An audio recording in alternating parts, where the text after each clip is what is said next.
iyada oo wali gobolkan Gado ay ka jirto xiisada siyaasadeed ee gacan ka hadalka isku badashay ee u dhaxaysay dawladda federaalka Soomaaliya iyo maamulka Jubbaland ayaa waxa isa soo taraya mas'uuliyiinta ka tirsan gobolkan Gado oo ka hadlaysa colaadan ka taagan gobolka oo go'doomisay shacabka gobolkan Gado. Bishaar Sheekh Cabdi waa xogayaha maaliyadda maamulka gobolka Gado waraysi gaar ah uu siiyay TV-ga caalamiga RTN ayuu eedeyn ugu jeediyay maamulka Jubbaland isagoo oo sheegay in dawladda federaalka ay xaq u leedahay in ciidamo ay geyso gobol kasta oo kamid ah Soomaaliya.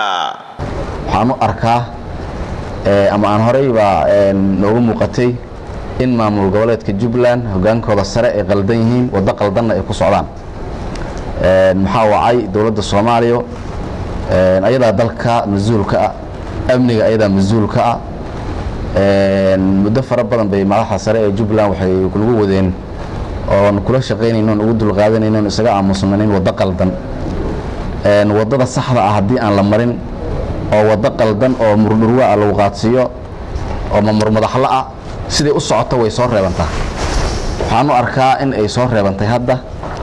ciidanka hadda dawladda Soomaaliya ay keentay waa yar yahay ciidan ka badan inay keento oo cadawga dalka laga sifeeyaa waajib ah in marka ciidankii asaga ahaa dalka in lagu sifeeyo oo nabadgelyada dalka cadawga sida looga sifeyn lahaa looga qayb qaataa waajib ama ogiye in cadow asagii loo arka ma ahan marka ma jirto sabab ay Jubbaland ay saaxiib kula noqoto Kenya dawladda federaalka ana ay maaragtay cadow kula noqoto Kenya ma jirto.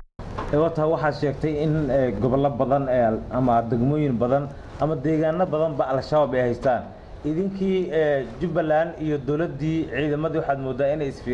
isfiirinayaan yaa al-shabaab deegaanadaas ka xoreynaya mar idinkii hadda dagaalamaysaan. waxaa waajib ah in si wada jir ah al-shabaabka loo xoreeyo oo dalka si wada jir ah al-shabaab in looga xoreeyaa waajib ah.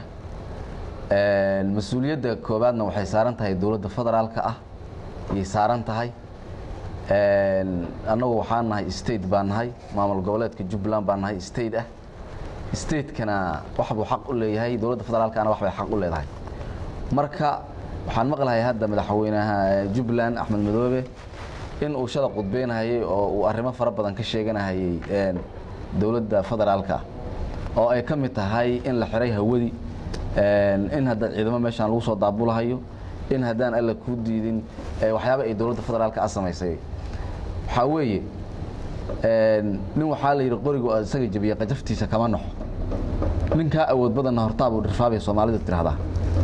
hadii adigii oo maamul goboleed oo dawladda kamid ah state ah arrin dastuurka aan waafaqsanayn aad samayso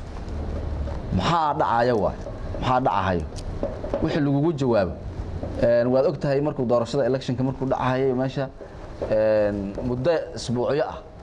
ama 2 isbuuc ama 3 isbuuc ah hawada waxa xiray maamul goboleedka Jubbaland waxa laga xiray dawladda federaalka ahayd taas ma dastuurka qaba dastuurka ma qaba mid dhanka kale tan wararka naga soo gaarayo magaalada Mandera ee gobolka Waqooyi Bari ee dalka Kenya ayaa sheegayo in halkaasi uu kulan 3 geesood ah ku dhaxmaray mas'uuliyiin ka kala socotay dawladaha dariska ah ee wadamada Soomaaliya, Kenya iyo Ethiopia. kulanka oo ahaa mid xasaasi ah ayaa waxa dawladda federaalka uga qayb galayay taliye ku-xigeenka Nisa Cabdullaahi kulane halka dhinaca Ethiopiana shirkaasi uu ku matalayay sargaalka ugu sareeya ee ka howlgala dhinaca xuduudda ilaa lagu kalsoon yahay ayaa sheegay in shirkaasi diiradda lagu saaray xiisada ka taagan xadka ay wadaagaan dalalka Soomaaliya iyo Kenya. wararka ayaa sidoo kale sheegaya in mas'uuliyiinta Kenya kulanka uga qayb galaya lagu qasbayo in ay cadaadis ku saaraan wasiirka amniga Jubbaland sidii loogu qaramayn lahaa ciidamada uu wato ee dhaqdhaqaaqyada ka wada dhinaca xadka.